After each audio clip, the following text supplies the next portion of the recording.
beforehand, but instead was able to incorporate the previous layers, like the indigenous religions, the ideas of nature spirits or spirits of the land, and also of early Hinduism, of Brahmanism.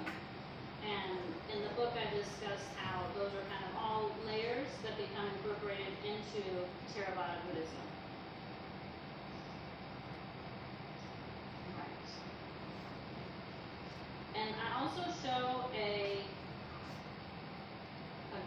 grid that identifies these 4 countries as majority population of Theravada Buddhists.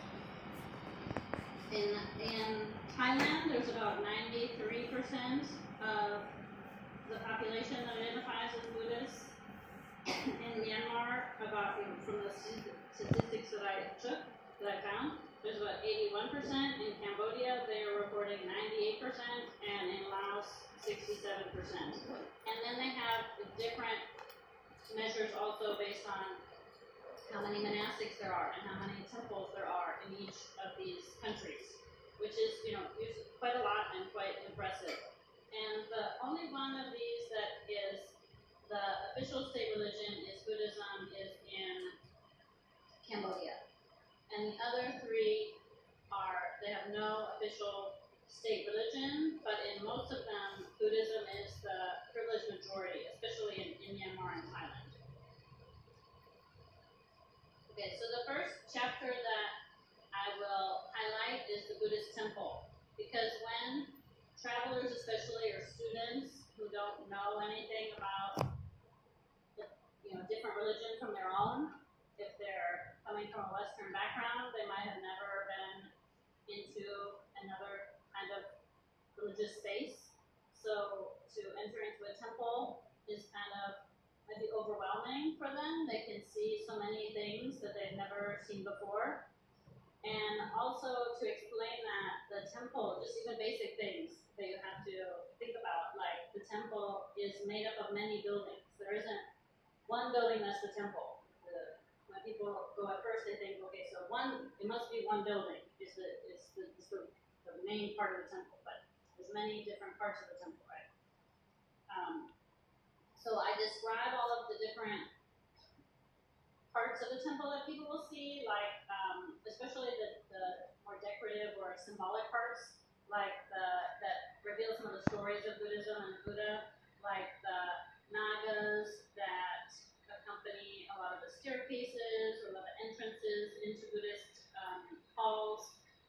Especially in Thailand, there's the mythical lions, the Sing, and there's kind of demon protectors, and all of these creatures, kind of half animal, half human creatures, the gods and devas, all of them are coming from the Buddhist cosmos and kind of represent the more positive, fortunate aspects of the Buddhist cosmos from people who have good moral actions that have been reborn in good spaces as good beings.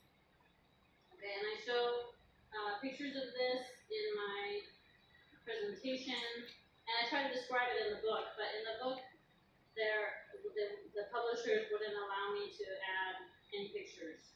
So there are no pictures in the book. You just have to go and see it, and I can just describe it.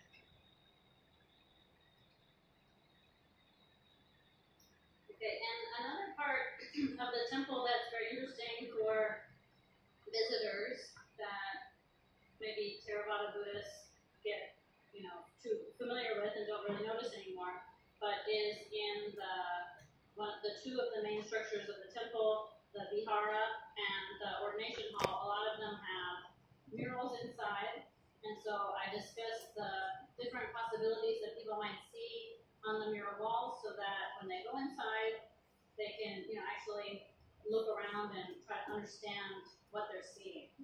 So I described some of the main panels of murals that people will see that are part of the Buddha's life, the Buddha's birth, and the Buddhist first teaching, and Sarnath, which is nearby here, and his death scene, right? So that describe that so that people can identify it.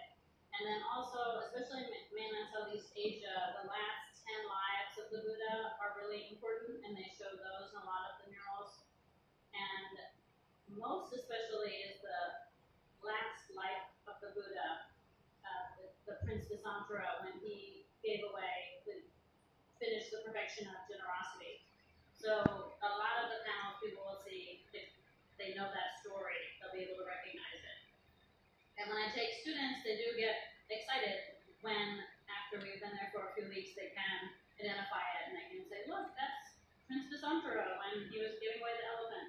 So knowing these stories kind of really helps to engage with the space and understand what regular people are getting out of Buddhism, right? Because if they're not spending time really reading Buddhist texts, right? They have other professions, or maybe they're not really interested in education so much. They have other jobs, but what they can do is see the art and understand some of the moral lessons just visually.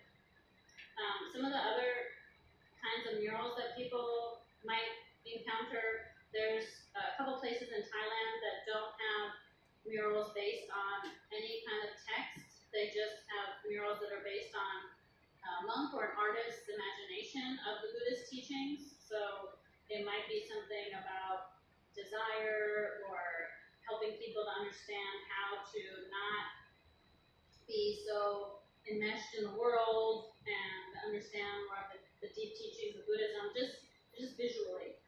And it's supposed to give people like a flash of insight into enlightenment, but a regular person, like a lay person, without having to study, without having to understand the names of the terms or the doctrines or anything like that. So there's a few temples like that, and then sometimes murals can give us information on life in the local region, the history of the area, and in some places, like central Thailand and Laos, they have a lot of murals about the Ramayana that are more like kind of made more about the Buddhist Dhamma than about the Hindu Dharma. And they might also have some folk stories from the region in different temples.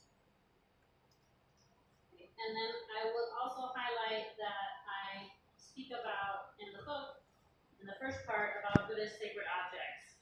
And that's really part of lived Buddhism, because I don't know, I mean, there's some connection to some texts, right? But this is really